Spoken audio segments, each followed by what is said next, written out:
How to resize images in Canva. So let's get started.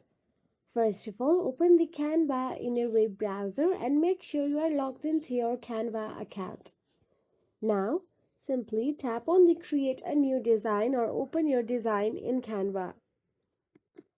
Once done so, once your design is ready on your Edit section, then you can see the Resize option available at the top left corner of your screen with the crown highlights.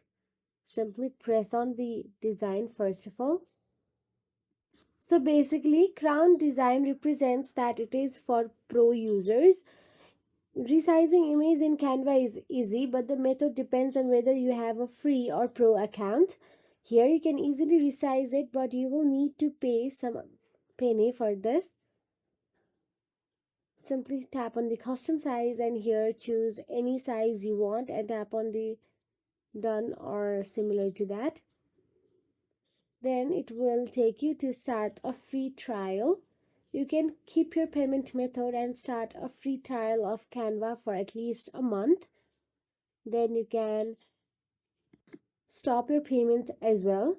So that is it. If you found this video helpful, please like, share and subscribe, and thank you so much for watching.